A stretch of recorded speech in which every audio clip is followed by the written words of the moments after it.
Selamat pagi, Bapak Ibu sekalian. Kita akan memulai acara webinar kali ini tepat pukul 9 pagi. Terima kasih.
Assalamualaikum warahmatullahi wabarakatuh. Salam sejahtera untuk kita semua. Om Swastiastu, Namo Buddhaya, salam kebajikan. Selamat pagi dan selamat datang kepada Bapak, Ibu, dan segenap peserta webinar hari ini. dalam rangka mendukung tercapainya SDGs dalam bidang industri, inovasi, dan infrastruktur, Fakultas Teknologi Maju dan Multidisiplin Universitas Airlangga mempersembahkan webinar nasional Fakultas Teknologi Maju dan Multidisiplin Universitas Airlangga dengan tema Strengthening Cybersecurity Towards Indonesian 5.0 Society pada hari ini, Sabtu 19 Juni 2021. Sebelumnya saya ingin menyapa Bapak, Ibu, dan segenap peserta yang hadir dalam Zoom seminar hari ini. Kiranya kita semua boleh diberikan kesehatan oleh Tuhan Yang Maha Esa, dan jangan lupa untuk senantiasa mematuhi protokol kesehatan agar pandemi ini boleh segera berakhir. Perkenalkan, nama saya Prastika sebagai Master of Ceremony kegiatan webinar nasional pada hari ini. Bapak Ibu sekalian dan segenap peserta yang hadir dalam webinar hari ini telah bergabung bersama kita semua hari ini. Yang terhormat Dekan Fakultas Teknologi Maju dan Multidisiplin, Profesor Dr. Dwi Setiawan, SSI, MSI, APT. Wakil Dekan 1 Fakultas Teknologi Maju dan Multidisiplin, Dr. Nim Matuzaro. Wakil Dekan 2 Fakultas Teknologi Maju dan Multidisiplin, Dr. Imron Mawardi, SPMSI. Wakil Dekan 3 Fakultas Teknologi Maju dan Multidisiplin, Profesor Dr. Retna Apsari, MSI. Ketua Departemen FTMN, Dr. Prihartini. Recording in progress. Widianti, DRG MKes SBO, dan segenap koordinator program studi dan para dosen pengajar di Fakultas Teknologi Maju dan Multidisiplin. Yang kami hormati pula narasumber kita pada hari ini, yang pertama Bapak Ruben Hattari, sebagai Head of Public Policy at Facebook Indonesia and Timor Leste.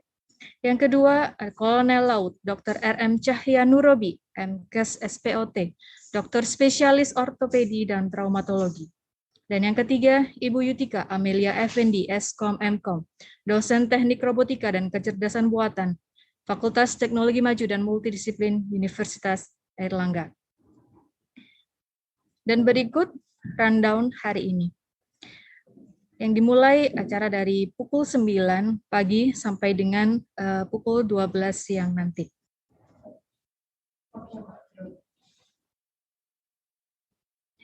Baik, sebelum kita memulai acara webinar pada hari ini, marilah kita segenap menundukkan kepala dan berdoa kepada Sang Pencipta, agar hari ini diberikan kelancaran dan membawa manfaat.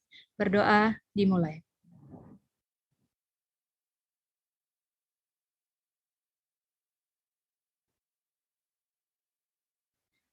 Berdoa selesai. Selanjutnya adalah menyanyikan lagu Indonesia Raya, dilanjutkan dengan himne Airlangga. Bapak Ibu dipersilakan duduk dalam sikap sempurna.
Di timur Jawa Dwipa, megah Engkau bertahta, Satria air langga, Kusuma Negara. Dari Engkau ku dapat budaya pusaka, air langga di kau permata, Indonesia Raya.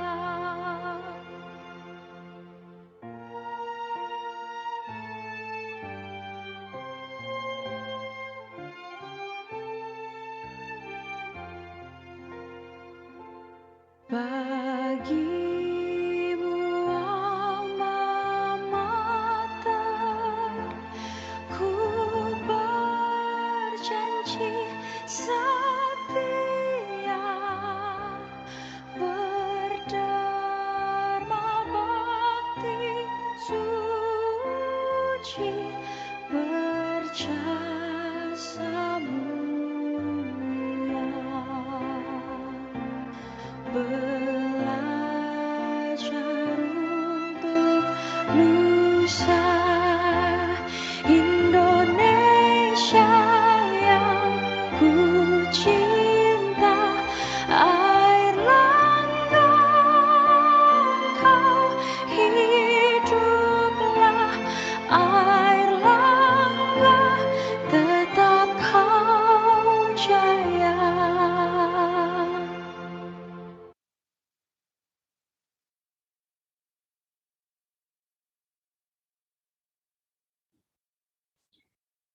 Bapak Ibu sekalian, mengawali sekaligus membuka acara webinar nasional Fakultas Teknologi Maju dan Multidisiplin tahun 2021, sambutan akan disampaikan oleh Dekan FTMM, Profesor Dr. Dwi Setiawan, SSI MSI APT. Kami persilahkan.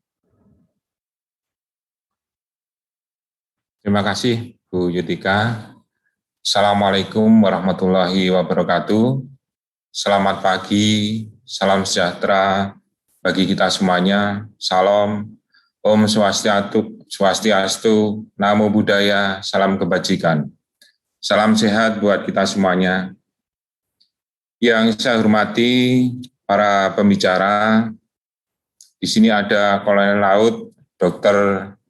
RM Cahya Nurobi atau Dr. Robi, kemudian ada Bapak Ruben Hatari dari Facebook Indonesia, ada Ibu Yutika Amalia Effendi dari Fakultas Teknologi Maju dan Multidisiplin, yang saya hormati para wakil dekan di Fakultas Teknologi Maju dan Multidisiplin, kemudian Ketua Departemen Teknologi Maju, para koordinator program studi di Fakultas Teknologi Maju dan Multidisiplin, Bapak Ibu dosen Fakultas Teknologi Maju Multidisiplin, serta para peserta webinar semuanya.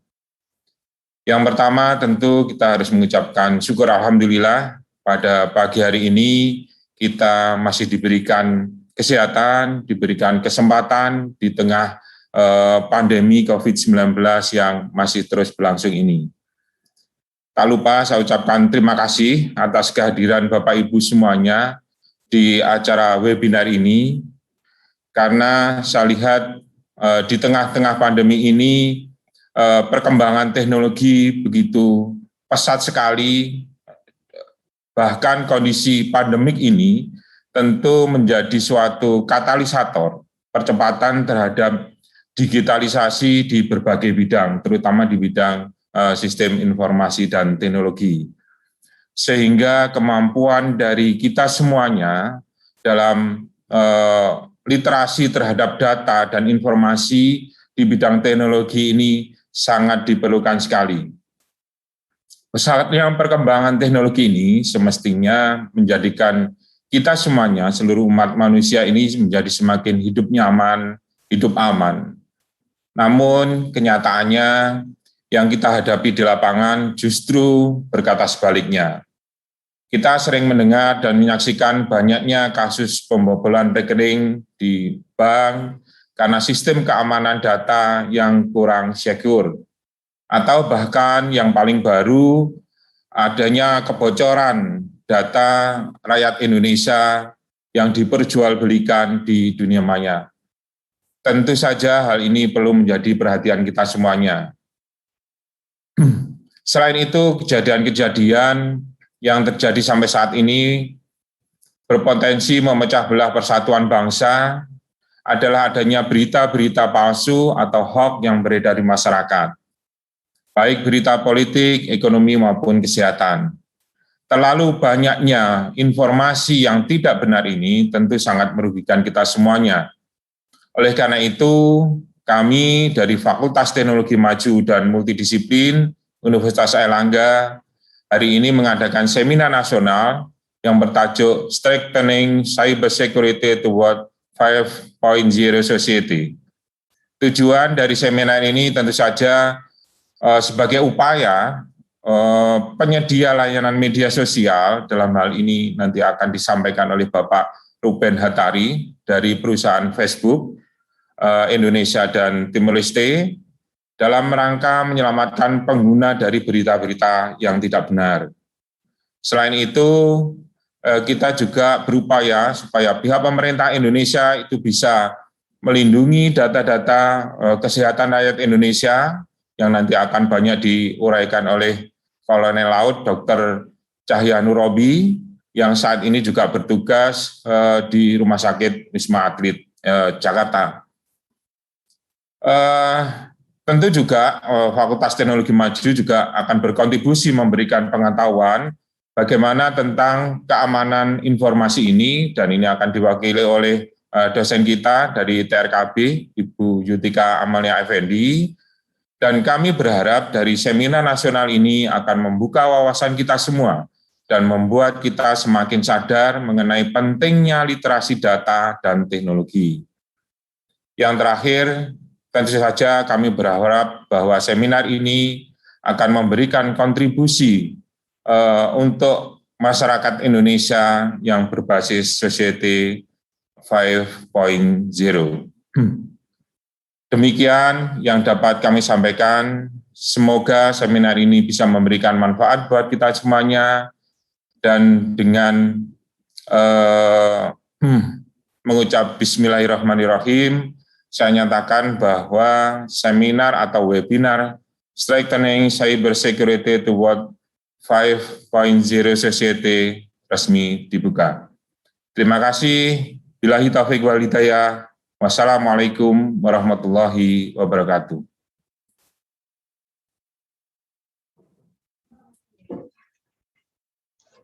Kami ucapkan terima kasih kepada Profesor Dr. Dwi Setiawan, SSI MSI APT, selaku Dekan FTMM atas sambutan yang telah diberikan. Baik, Bapak Ibu, acara selanjutnya adalah pemaparan materi oleh para narasumber, dilanjutkan dengan sesi tanya-jawab setelah materi selesai. Yang pertama, dari Bapak Ruben Hattari dengan tema How Social Media Provider Tackle False and Malicious News. Yang kedua, dari Bapak Kolonel Laut Dr. R.M. Cahya Nurobi, MKes SPOT, dengan tema Indonesian Bio Cyber Security, What and How.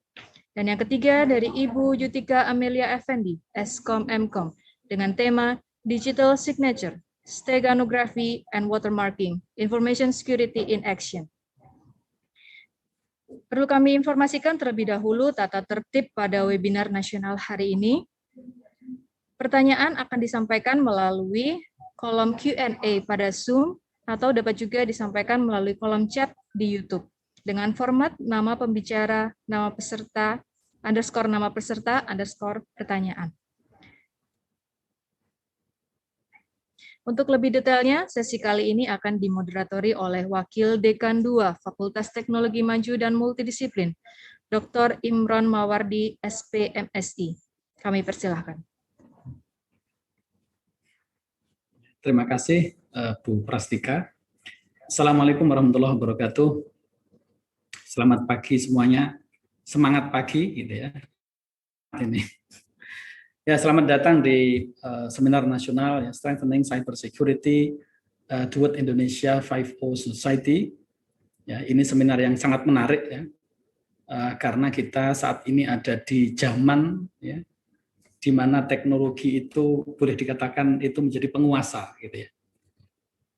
Semuanya serba berubah ya, dan banyak ahli kalau ditanya seperti apa dunia ini 5 tahun ke depan atau 10 tahun ke depan, banyak yang mengatakan itu tidak tahu ya, karena begitu cepatnya perkembangan teknologi dan itu membuat perubahan dunia itu menjadi begitu cepatnya, gitu ya.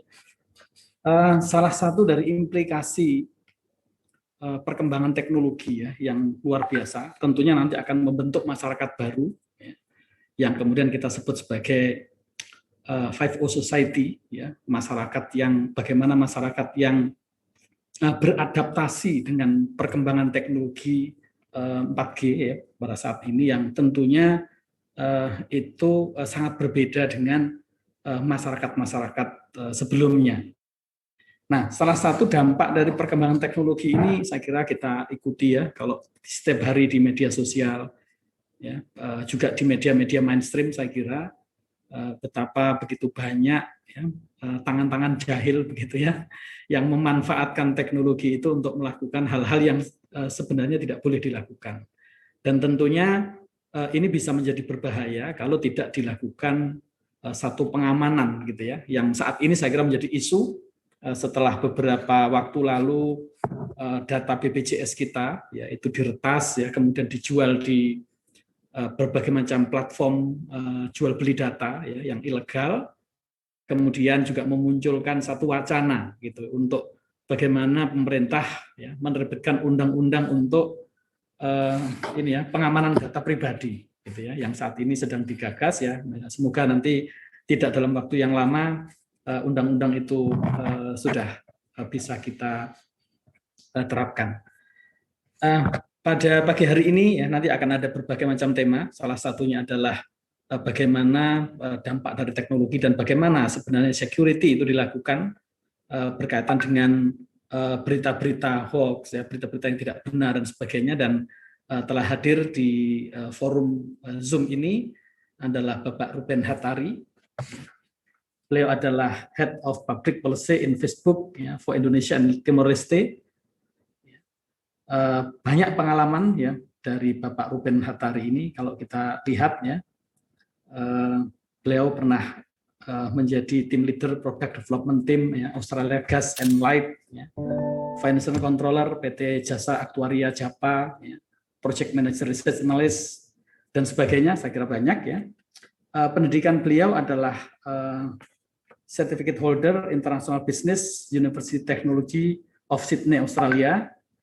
Kemudian Diploma of Arts in Economics, Macquarie University of Sydney, Australia. Tahun 2005, Bachelor of Business, Central Queensland University, Sydney. Juga Postgraduate Certificate Financial Planner ya, dari Binus University. Kemudian juga pernah mengikuti ya, Fellow of Executive Program Ideas Indonesia, MIT Sloan School of Management, dan tahun 2013 ya, Master of Science in Diplomacy and Politics dari Paramadina School of Diplomacy Indonesia. Pagi hari ini ya Pak Ruben akan menyampaikan tema How Social Media Provider Tackle False ya, and Malicious News. Ya ini menarik ya karena mungkin kita semua kemarin juga mengikuti ya. Jadi Facebook ini disebut-sebut begitu ya. Jadi Facebook itu disebut-sebut sebagai penyumbang dalam arti mengkontribusi cukup besar terhadap kemenangan Trump misalnya di Amerika ya, karena pada saat itu seperti yang mungkin juga sudah banyak kita baca, Facebook ini data Facebook begitu ya dimanfaatkan oleh Cambridge Analytica ya sebanyak 50 juta gitu, dan itu menjadikan Cambridge Analytica ini satu perusahaan analisis data ya di Amerika. Yang kemudian membuat disebut-sebut ada 10.000 iklan gitu ya. Jadi 10.000 iklan yang berbeda-beda ya, yang nanti itu digunakan untuk dalam tanda kutip ini ya, kampanye kepada penduduk Amerika sesuai dengan ini ya, sesuai dengan kecenderungannya gitu ya. Ya ini akan jadi sangat efektif ya, luar biasa, dan tentunya ini juga ada potensi Pak ya, Pak Ruben ya, di Indonesia begitu ya, dalam politik kita gitu ya. Karena semuanya apa kecenderungan kita ini sebagai pengguna Facebook ya, saya ini termasuk pengguna Facebook yang aktif Pak Ruben ya. Jadi pasti orang langsung, atau Facebook pasti langsung tahu saya ini kecenderungan saya ini kemana gitu ya. Kalau afiliasi politik saya kemana. Kalau apakah saya ini sangat pro pemerintah atau bagaimana, pasti sangat tahu. Afiliasi saya kalau di partai kira-kira di mana gitu. Dan begitu banyak saya kira saat ini kita dihadapkan pada kita banyak sekali berita-berita yang palsu ya dan sebagainya. Saya kira ini akan menarik sekali untuk disampaikan. Silahkan Pak Ruben ya, waktunya 30 menit. Jadi ini bagaimana Pak Ruben memanfaatkan waktu 30 menit ya, efektif tapi nanti akan banyak sekali yang bisa didapatkan oleh para peserta. Silakan Pak Ruben. Siap, Dr. Imron. Terima kasih atas kesempatannya. Assalamualaikum warahmatullahi wabarakatuh. Bapak-bapak, ibu-ibu, peserta semua yang saya hormati, salam sejahtera untuk kita semua. Semoga teman-teman secara virtual sehat walafiat ya. Yang pasti ini saya masih working from home. Saya ini sudah working from home selama 1,5 tahun, Pak. Jadi ya ini ya nggak bisa kelihatan ya, tapi ini sebenarnya kamar anak saya yang sudah saya dandani dengan virtual background yang dari UNR. Izinkan saya untuk sharing screen saya, Pak. Saya ada sedikit presentasi yang saya ingin share. Sebentar, ini gimana caranya? Oke.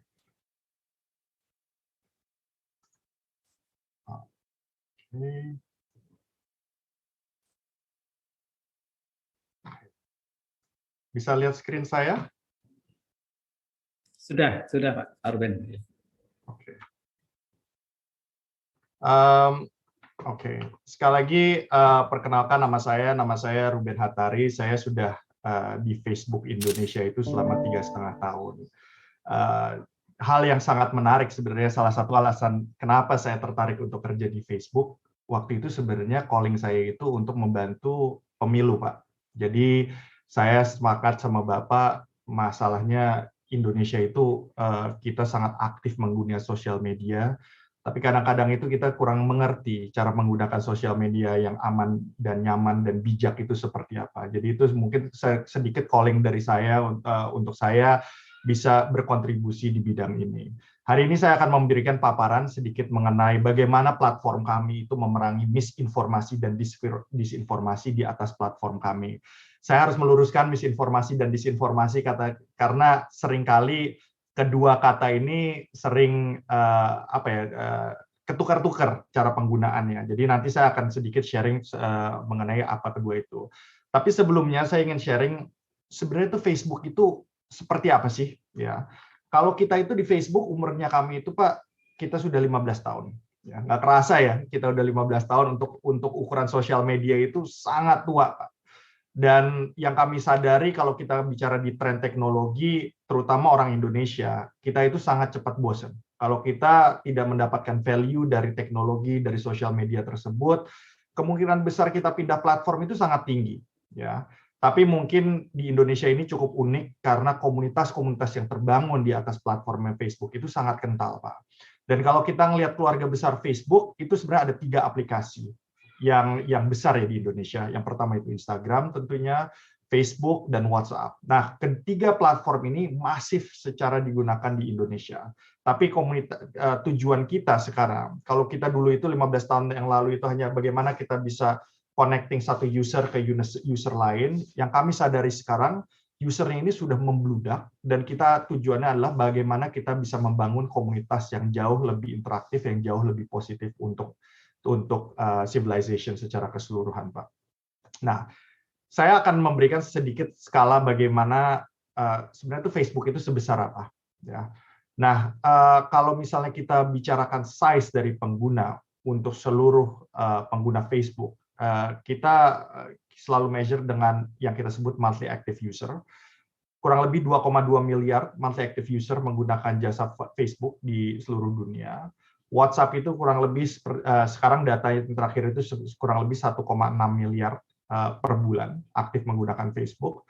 Yang ketiga itu yang gambarnya geledek itu Facebook Messenger, mungkin tidak terlalu populer di Indonesia karena orang-orang lebih cenderung untuk menggunakan WhatsApp. Dan yang terakhir ini adalah Instagram. Dan Instagram ini ya bapak-bapak dan ibu-ibu seperti pasti tahu ya bagaimana aktif komunitas Indonesia itu menggunakannya. Dan angka ini adalah angka yang ini sebenarnya cukup lama, tapi seingat saya ini angkanya sudah lebih dari 1,3 miliar di seluruh dunia. Jadi ini adalah keluarga besar Facebook.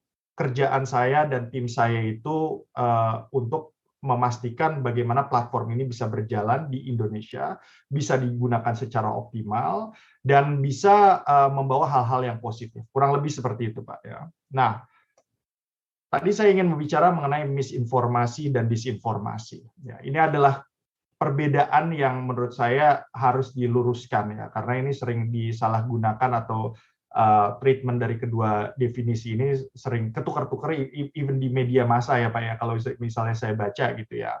Tapi mungkin kalau misalnya kita lihat, ini ada ciri khas yang sangat berbeda antara misinformasi dan disinformasi.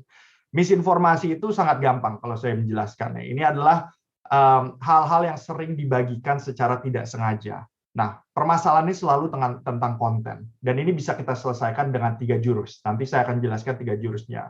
Tapi kalau misalnya tanya, sebenarnya itu kontennya seperti apa sih kalau tidak disengaja? Saya misalnya contohnya ibu saya gitu ya. Ibu saya cukup aktif juga di Facebook, tapi mungkin dia posting mengenai dia suka makan durian gitu misalnya ya. Dia bilang durian dari Surabaya misalnya itu rasanya paling manis di dunia gitu ya. Nah, itu misalnya menimbulkan perdebatan antara teman-temannya dia secara online gitu ya. Nah, itu hal-hal kayak gitu itu bisa masuk golongan misinformasi atau dia melihat sesuatu yang terjadi di platform yang lain dan dia membawa berita yang kurang benar itu ke atas platformnya kita. Nah, itu yang kita sebut misinformasi. Kalau disinformasi ini sudah konten-konten yang dibangun dengan tujuan disengaja untuk menyesatkan atau memanipulasi. Ya. Ini yang sering kita lihat kalau misalnya kita di saat-saat misalnya seperti pemilu atau pilkada gitu ya. Ini banyak nih disinformasi yang secara sengaja dibuat dan disebarkan. Nah, tujuan kita kalau misal disinformasi adalah bagaimana kita bisa menyelesaikannya langsung dengan standar komunitas yang ada di platform kami. Nah, standar komunitas itu ini adalah hal yang cukup menarik. Seperti umumnya setiap platform sosial media yang besar-besar, kita mempunyai standar komunitas. Ibaratnya itu pakeman-pakeman mungkin ya, untuk menentukan konten apa sih yang sebenarnya bisa di atas platformnya kami dan konten apa itu yang wajib diturunkan ya. Ini adalah standar komunitas ini, by the way, ini available untuk publik untuk dilihat. Jadi kalau misalnya di Google aja mau ketik Facebook standar komunitas, silahkan bisa dicek, itu semuanya kita sangat transparan. Dan ini adalah dokumen yang hampir setiap tahun itu berevolusi. Kenapa berevolusi? Karena ya teknologi sifatnya seperti itu. Konten setiap tahun itu akan berubah. Mungkin konten yang kita lihat, ini kurang sensitif tahun ini, mungkin tahun depan itu kita rasa, oh ini memang sangat sensitif, ini mungkin harus dipertimbangkan, kalau ada aduan konten seperti itu, mungkin kita harus turunkan. Tapi ada beberapa standar prinsip yang saya rasa ini penting untuk saya highlight ya. Ini adalah 5 fondasi dari standar komunitasnya kami. Yang pertama itu adalah suara. Kita ingin memberikan suara terhadap user kami untuk memastikan mereka bisa berekspresi tanpa mereka tertekan gitu ya. Yang kedua adalah unsur mengenai keaslian. Facebook itu tidak punya kita melarang user menggunakan fake account atau fake profile. Saya tidak mau berargumentasi di sini, memang ada juga ya namanya yang fake account yang ada di atas platform kami. Tapi secara keseluruhan kita berusaha keras untuk menghapusnya. Jadi kalau misalnya bapak-bapak, ibu-ibu melihat ada misalnya akun yang tidak asli, tidak resmi, silahkan dilaporkan. Nanti akan kami tinjau dan untuk diturunkan. Yang ketiga itu tentu mengenai keamanan, ya tentu yang tadi saya sudah sampaikan, kami terus ingin melindungi user kami untuk bisa mereka berekspresi, bersuara di atas platformnya kami. Yang keempat itu mengenai privasi. Tadi sempat disentuh juga mengenai privasi itu atau perlindungan data pribadi itu komitmen dari Facebook. Ini adalah fundamental dari hampir semua perusahaan platform gitu ya, tech platform yang sangat peduli, karena at the end of the day, as many knows, data itu is the new oil. Jadi kita sebagai platform, kita mempunyai tanggung jawab yang sangat besar untuk melindungi privasi pengguna kami. Dan yang tentu yang terakhir adalah integritas. Kami berharap kita bisa selalu saling menghormati bagaimana interaksi antara satu user ke user lain. Oke. Nah, lalu lantas bagaimana kita melaksanakan standar komunitas yang sangat universal ini? Sebenarnya yang pertama yang tadi saya sudah sampaikan, kalau misalnya itu ada akun palsu, ada berita yang kurang benar, ada konten yang cenderung negatif, apapun yang ada di atas platform kami, mau itu di WhatsApp, Instagram, atau Facebook, itu bisa dilaporkan oleh user langsung. Ya. Data yang menarik itu sebenarnya pengguna Facebook di Indonesia itu sebenarnya kurang melaporkan hal-hal negatif. Ya mungkin saya nggak bisa sharing data persisnya itu berapa, tapi mungkin ini saya setiap ngomong di sesi-sesi seperti ini, saya selalu memberikan semangat untuk teman-teman. Kalau misalnya kita ngelihat sesuatu yang kurang pantas ada di atas sosial media platform, apapun platformnya, silahkan dilaporkan on app atau ke regulator yang terkait. Dalam konteks ini misalnya Kominfo. Jadi laporan pengguna itu selalu ada dan available. Yang kedua, kami sadar konten itu sangat luar banyaknya di atas platform kami. Sulit untuk kita melakukan assessment yang secara proaktif karena saking banyaknya konten. Ya. Jadi yang kita lakukan adalah di mana pengguna itu melapor, kita juga punya tim yang sangat besar. Totalnya sekarang lebih dari 30.000 orang atau sekarang 35.000 orang yang bekerja di bidang keselamatan dan keamanan, dan mereka mengakses konten-konten yang dilaporkan oleh masyarakat. Ya.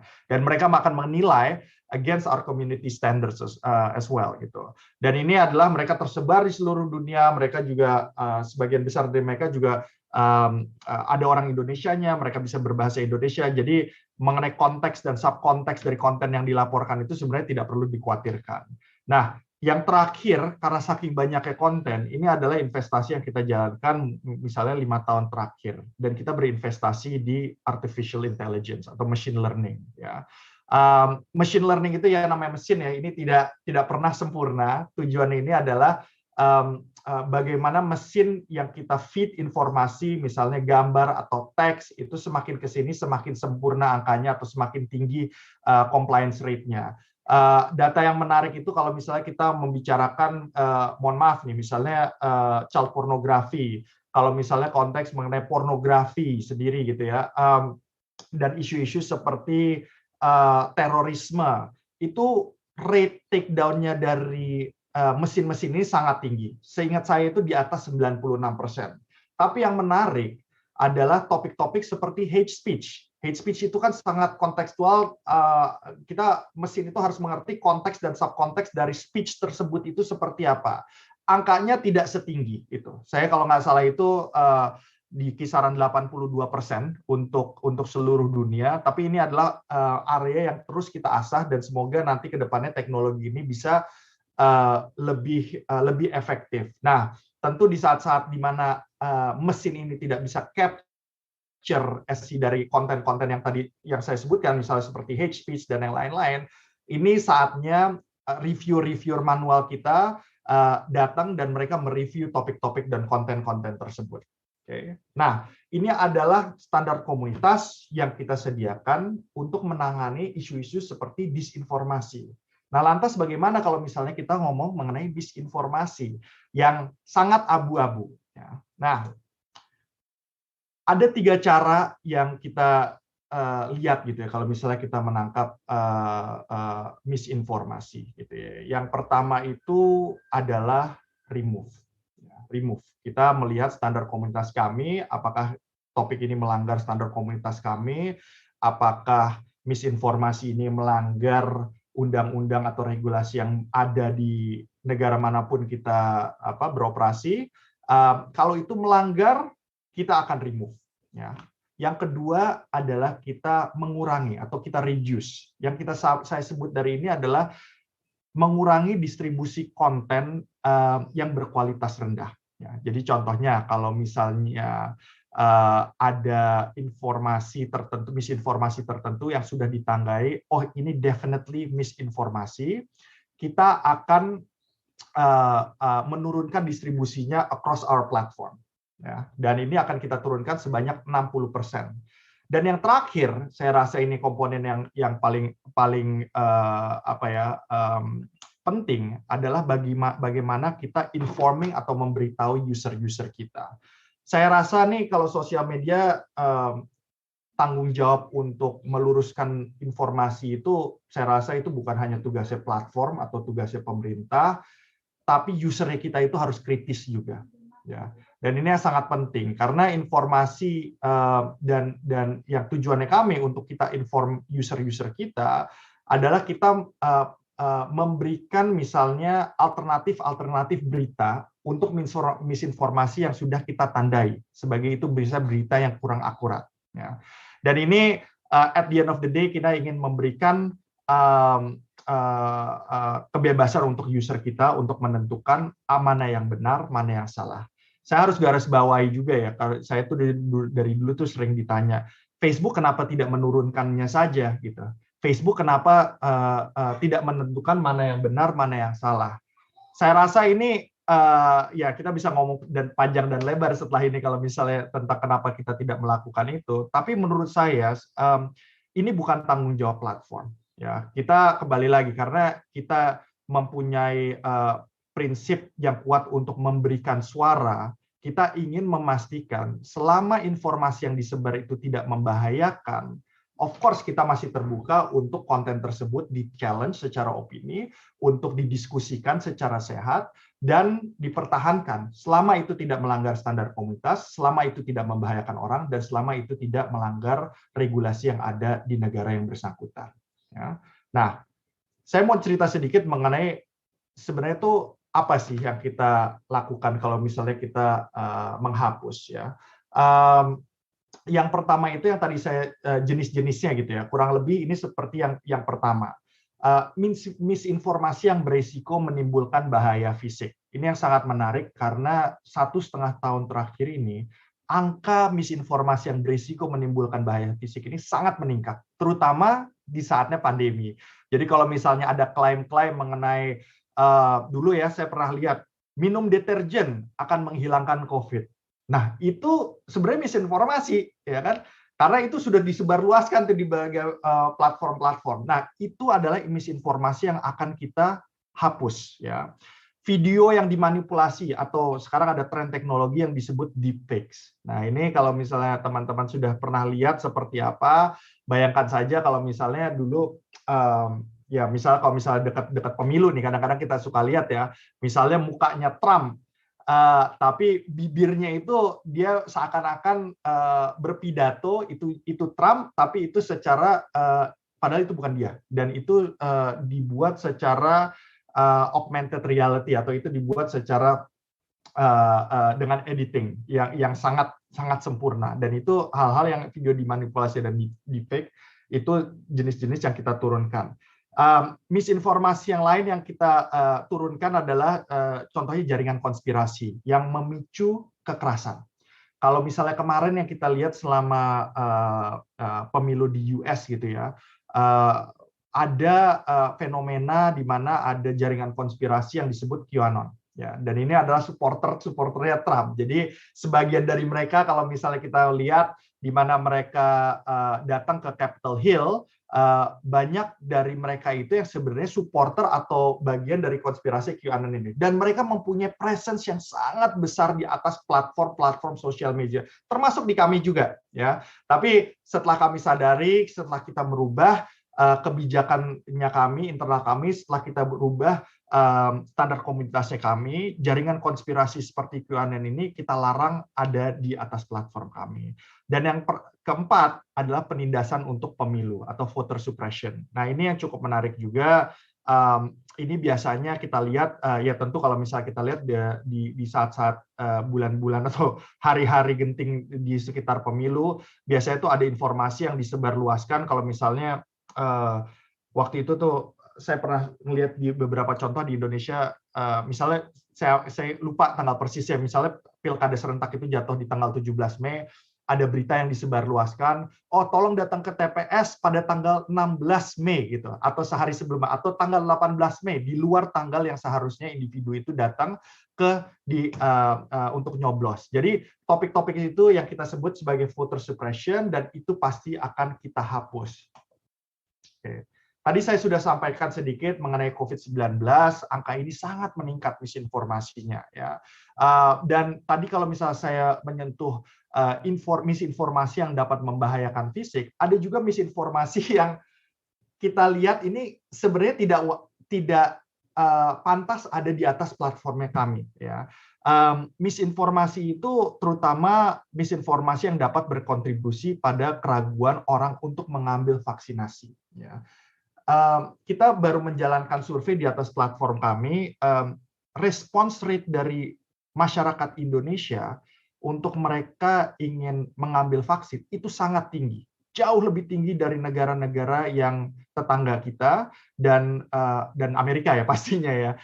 Di angka itu sebenarnya 80-an. Jadi sesuai dengan hasil survei tersebut, kita juga ingin memastikan dan tentu mendukung program pemerintah juga ya untuk mensukseskan setiap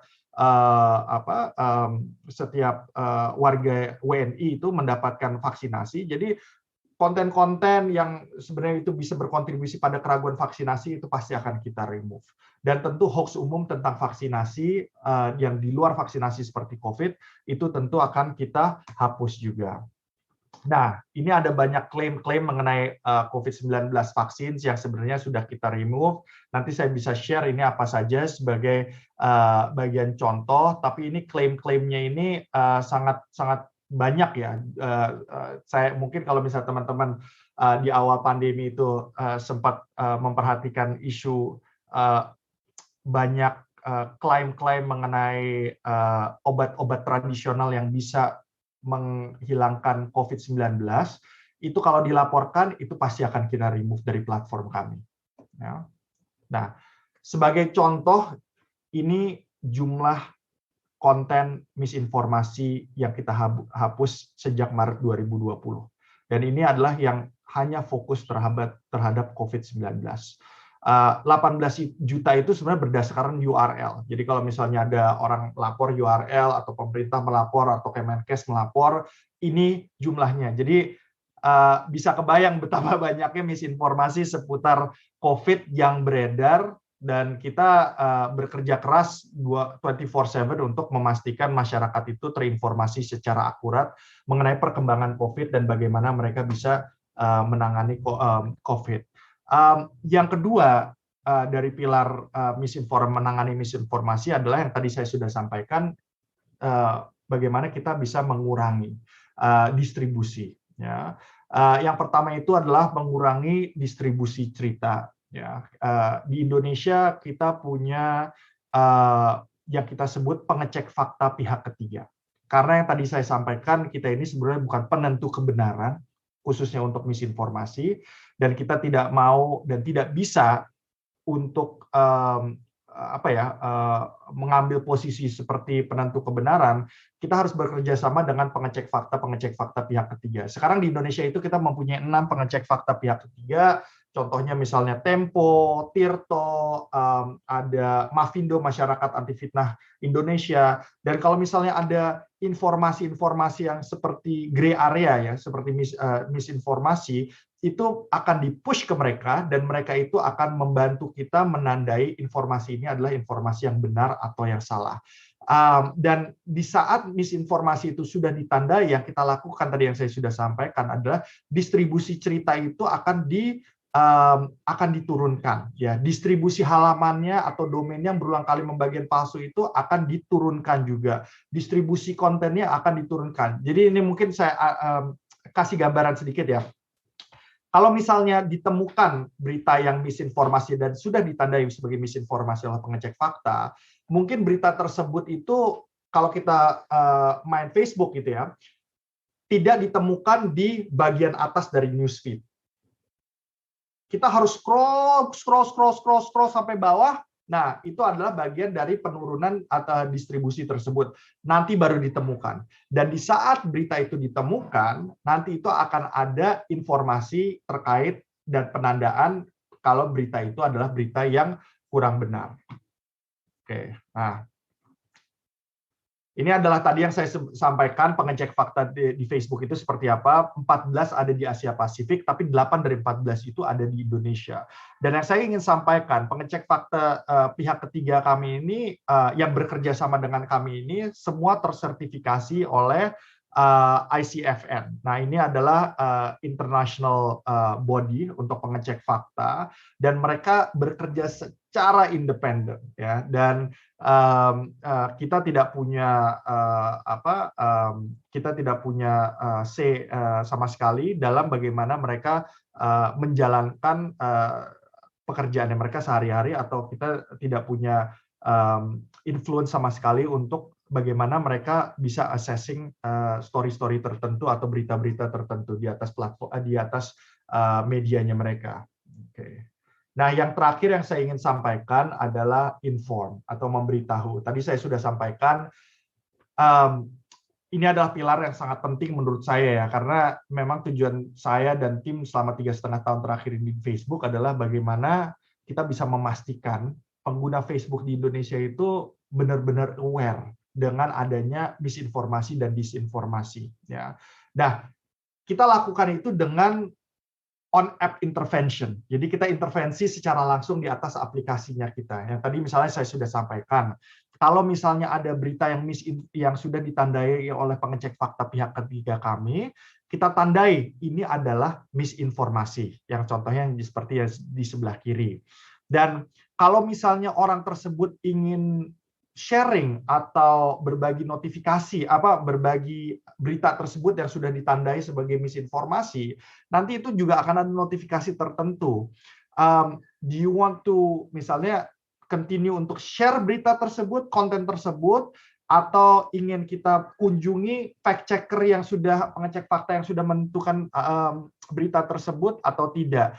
Nah, ini adalah upaya-upaya kami untuk memastikan pengguna kami itu bukan segampang itu untuk sharing informasi-informasi yang tidak akurat, dan mereka terus terinformasi. Nah, ini contoh-contohnya bagaimana kita berintervensi melalui aplikasi langsung, ya. Kita ada yang terakhir ini kita menambahkan seperti tombol konteks atau notifikasi berita lama. Jadi kalau misalnya kita ingin tahu lebih lanjut sebenarnya berita yang akurat itu seperti apa sih? Nah, nanti itu oleh pengecek fakta pihak ketiga kami itu akan diarahkan ke berita yang aslinya seperti apa. Ya, jadi ini yang saya rasa lumayan sering ditemukan. Akhir-akhir ini sih biasanya pengecek fakta pihak ketiga kita itu sangat bekerja secara overdrive, ya. Kalau misalnya mereka itu di saat-saatnya pemilu atau pilkada. Tapi mungkin 3 bulan terakhir ini fokusnya, atau mungkin setengah tahun terakhir ini, largely fokusnya mereka itu debunking isu-isu atau berita-berita yang kurang akurat seputar COVID-19. Oke. Nah, ini adalah beberapa contoh. 5 menit lagi, Pak Ruben. Oke. Saya kebut, ya. Ini ada beberapa contoh mengenai platform kami yang kita lakukan mengenai COVID-19, notifikasi misinformasi, dan yang penting kalau misalnya kita ngomong COVID-19, kita mempunyai pusat informasi yang kita kerjasama dengan Kementerian Kesehatan. Jadi saya nggak tahu, ya, kalau misal teman-teman itu misalnya aktif menggunakan Instagram, kalau misalnya sudah pernah divaksin atau membahas apapun yang berkaitan dengan vaksinasi, itu biasanya akan ada banner tertentu di bawah yang akan diarahkan ke coronavirus information atau pusat informasi ini. Dan kalau di Indonesia itu informasi yang ada di atas pusat informasi COVID ini adalah informasi yang sudah kita bekerja sama dengan Kemenkes. Ya. Oke. Mungkin yang terakhir dari saya adalah saya tuh selalu percaya kalau kita ingin memerangi isu mengenai misinformasi dan disinformasi, itu adalah kegiatan yang tidak bisa semua dilakukan secara online. tidak bisa dilakukan secara intervensi aplikasi juga. Kita Facebook Indonesia harus bekerja sama dengan pemerintah, harus bekerja sama dengan teman-teman dari akademia juga, dengan komunitas-komunitas untuk menjalankan program-program offline. Nah, dari 3,5 tahun yang lalu, kita sudah menjalankan program yang kita sebut, ini program literasi digital yang kita sebut sebagai Asah Digital, itu website-nya withinkdigital.fb.com, dan semua materi mengenai bagaimana kita bisa melihat misinformasi, atau kita bisa menjaga privasi kita, itu disediakan secara gratis di atas platform kami. Kalau dulu sebelumnya pandemi, kita sering sekali kita roadshow ke daerah-daerah juga ya, tapi sekarang dengan tantangannya pandemi, seluruh pelatihan ini sebenarnya kita jalankan secara online. Dan untuk memberikan gambaran program literasi digital kita itu sebesar apa, kita selama ini sebagian besar bekerja sama dengan beberapa instansi yang di atas yang ada di atas kanan. Kemendikbud, Yayasan Cipta Anak Bangsa, Do Something, sudah dong, tapi itu masih banyak lagi mitra-mitra yang lain, dan kita sudah berjalan untuk ke 17 provinsi. Kita sudah ada 108 komunitas yang kita kerjasama, dan target audience untuk literasi digital untuk remaja ini adalah sebenarnya yang kita targetkan itu adalah anak-anak SMA. Tapi ini tidak menutup kemungkinan juga age bracket ini bisa kita perlebar, karena sebagai contohnya di saat dulu kita hanya menangani hanya pelajar-pelajar saja, sekarang kurikulum yang kita buat itu sudah kita sediakan untuk guru dan orang tua. Dan tantangannya kita terbesar tahun ini adalah bagaimana kita bisa continue scale inisiatif ini ke provinsi-provinsi yang lain secara virtual. Mungkin itu saja dari saya. Terima kasih sekali lagi. Kayak sepertinya saya right on time 30 menit. Kalau misalnya nanti ada pertanyaan yang lebih lanjut, silahkan nanti kita bisa bahas di sesi tanya jawab. Terima kasih atas kesempatannya. Wassalamualaikum warahmatullahi wabarakatuh. Assalamualaikum warahmatullahi wabarakatuh. Terima kasih Pak Ruben ya. Tepat 30 menit Pak Ruben ya. Jadi sangat